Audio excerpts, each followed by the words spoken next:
The death of Queen Elizabeth II has been announced, bringing to an end the longest reign of any British monarch. Born on April 21, 1926, the princess had never expected to ascend to the throne. But after her uncle, King Edward VIII, abdicated in 1936, the crown passed to her father, George VI. My whole life, whether it be long or short, shall be devoted to your service and to the service of our great imperial family to which we all belong. Tragic news. She was just 25 when she became Queen Elizabeth II in 1952 on the death of her father. And following were the heavily veiled, grieving figures. She was crowned the next year at Westminster Abbey. Winston Churchill was the first of her 15 prime ministers, and during her 70-year reign, there were 14 US presidents. The young Queen Elizabeth spent much of the early years saying farewell to the British Empire amassed by her forebears from Kenya to Hong Kong to Barbados. However, she remained the monarch of 15 countries and head of the Commonwealth.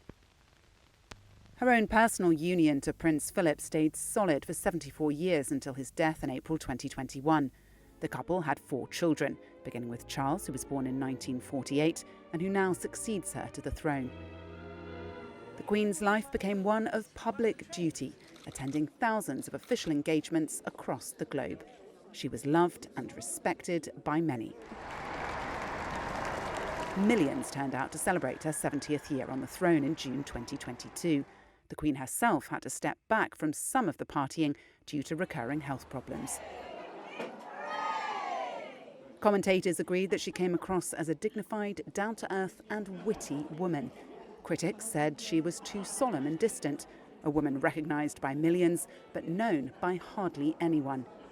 Away from her public duties, horse racing and her beloved corgis were lifelong passions, as was the outdoors, like her estate at Balmoral in Scotland, where she was more at home in tweeds than tiaras. 1992. Her reign was rarely plain sailing. The 40th anniversary of her accession was a year that she famously described as one of disaster and misfortune. It has turned out to be an annus horribilis. 3 of her 4 children's marriages had failed, and there was a major fire at her Windsor Castle royal residence. The death of Charles's ex-wife, Princess Diana, in 1997 was even more harmful to the family's public prestige. As your queen and as a grandmother, I say from my heart, first, I want to pay tribute to Diana myself. She was an exceptional and gifted human being.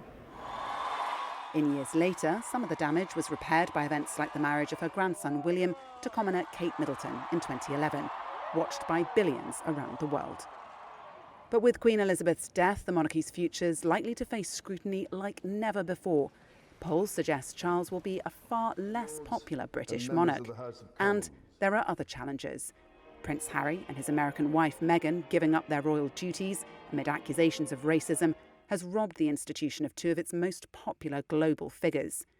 And the US sex abuse lawsuit against Prince Andrew, which he paid to settle while admitting no wrongdoing, also left its mark. The death of Britain's Queen Elizabeth finally hands on the duties and heavy responsibility of the monarchy, a task to which she devoted her own life to maintain its popularity in the face of seismic political, social and cultural change.